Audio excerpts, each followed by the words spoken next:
আসসালামু আলাইকুম প্রিয় দর্শক, কেমন আছেন সবাই? আশা করি সবাই ভালো আছেন। ফটোশপ CS6 এর ধারাবাহিক টিউটোরিয়ালে আজ সবাইকে স্বাগত জানাচ্ছি। আজকের এপিসোডে আমরা আলোচনা করব ইমেজ অপশন নিয়ে। তো আমরা প্রিভিয়াস টিউটোরিয়ালগুলো দেখেছি যে কিভাবে সফটওয়্যার ইনস্টল করতে হয়, কিভাবে আপনার সফটওয়্যারটি ডাউনলোড করবেন এবং এই ফাইল এডিট এই অপশনগুলো দেখেছি। আজ আমরা ইমেজ অপশনটা দেখব এবং পর্যায়ক্রমে আমরা এইগুলো দেখার পর আমরা টুলসের কাজগুলো শিখব।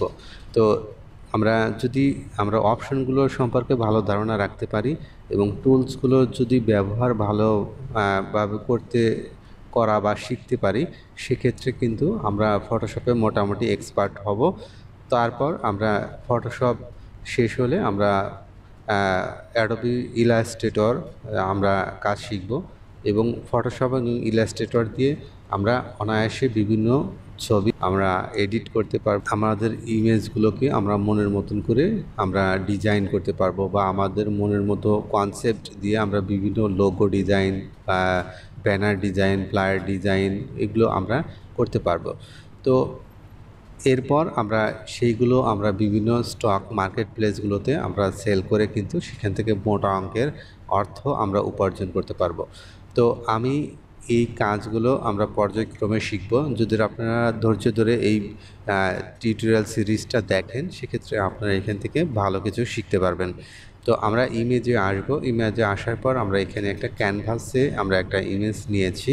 তো এই ইমেজটাকে যদি আমরা এখান থেকে ইমেজ অপশনে আসার পর এখান থেকে আমরা প্রথমত মুড অপশন পাচ্ছি।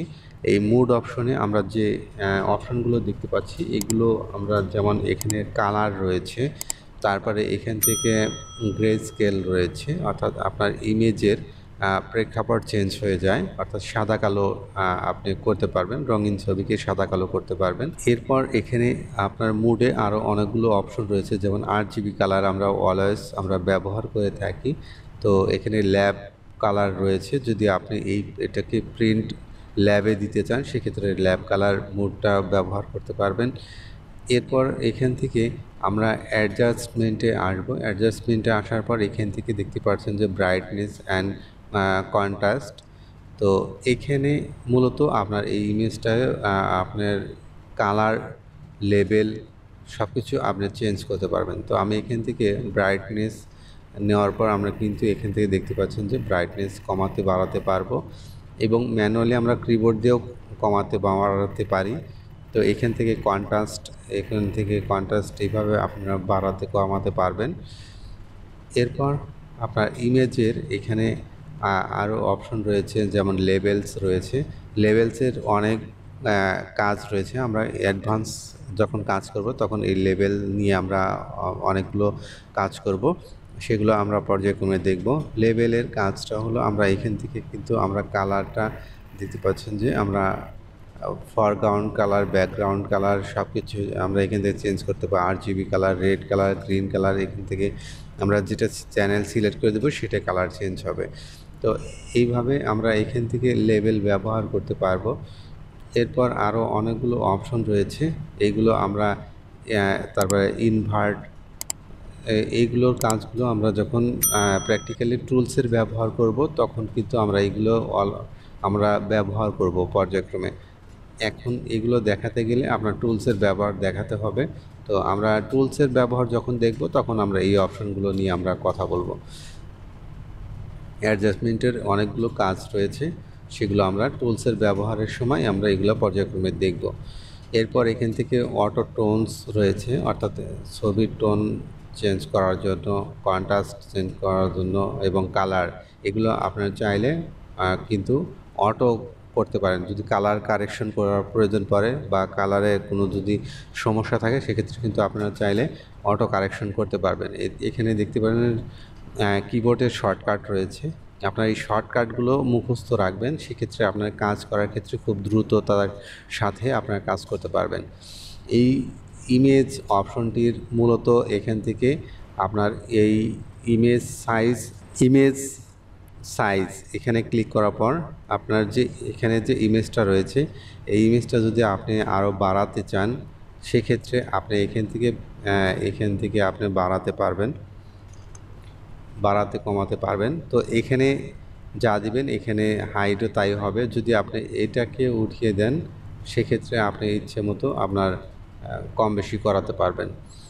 এরপর এখান থেকে স্কেলস, স্টাইলস এগুলো বাই ডিফল্ট থাকে।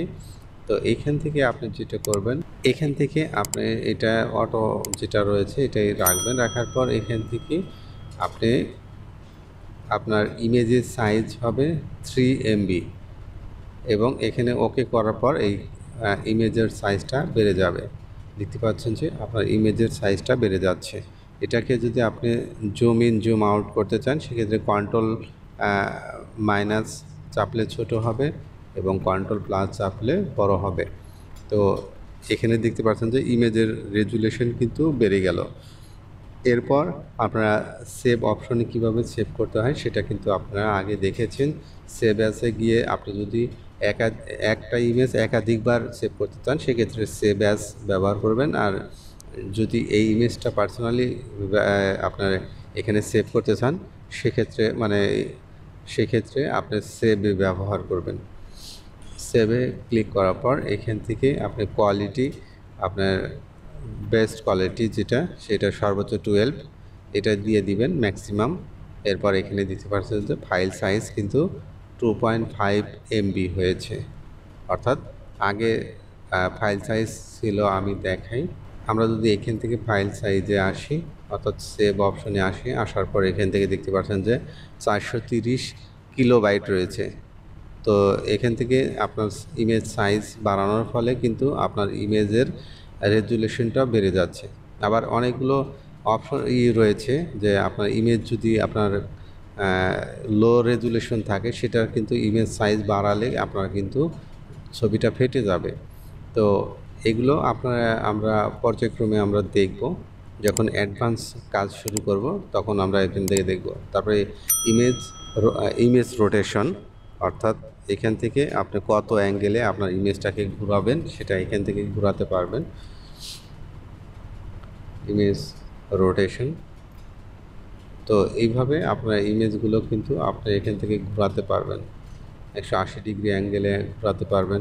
এখানে ইমেজে আসার পর আমরা চাইলে এই ইমেজটা কিন্তু ডুপ্লিকেট করতে পারবো, অর্থাৎ সেম টু সেম আর একটা আপনার এখানে অপশন ওপেন হবে, অর্থাৎ ক্যানভাস ওপেন হবে।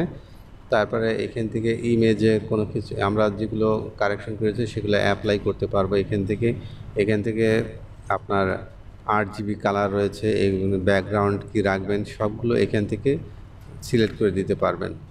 এরপর আপনারা এখান থেকে ইমেজে আসার পর এখান থেকে ক্যালকুলেশন করে আপনারা করতে পারবেন। এখান থেকে মুড চেঞ্জ করে নিতে পারবেন, নিউ চ্যানেল, নিউ ডকুমেন্টস। তারপরে এখান থেকে আপনার সোর্স রয়েছে 2টা, আপনি একটা সোর্সে এক রকমভাবে দিতে পারবেন। এখানে রেড রয়েছে, এখানে গ্রিন করে দিতে পারবেন। তো আপনার মতো করে আপনি এখান থেকে ইমেজ অপশনটির মাধ্যমে এগুলো রিডিজাইন করে নিতে পারবেন। তারপরে এখানে অ্যানালাইসিস রয়েছে, অ্যানালাইসিস অপশনে আসার পর এখান থেকে রুলস টুল এবং কাউন্ট টুল রয়েছে। এই যে টুলস রয়েছে এটা দিয়ে আপনি এখান থেকে রুলস আপনি এখানে মার্ক করতে পারবেন।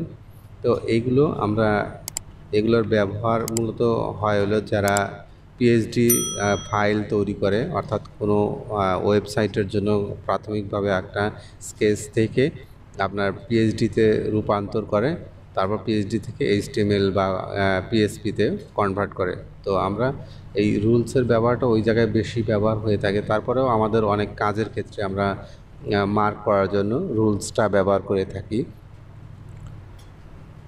তো আমরা পর্যায়ক্রমে আমরা পরবর্তী অপশনগুলো দেখব। এরপর আমরা টুলসের ডিটেলস আমরা দেখব, প্রতিটা টুলস নিয়ে আমরা ডিটেলস কাজ করব। তারপরে ফাইনালি আমরা বেশ কিছু প্রজেক্টস কাজ করব, সেই প্রজেক্টগুলো আমরা বিভিন্ন মাইক্রোস্টক ওয়েবসাইটগুলোতে আমরা কিন্তু সাবমিট করব। ধন্যবাদ সাথে থাকার জন্য। পরবর্তী এপিসোড দেখার আমন্ত্রণ জানিয়ে আজকের মতো এখানে বিদায় নিচ্ছি। আল্লাহ হাফেজ।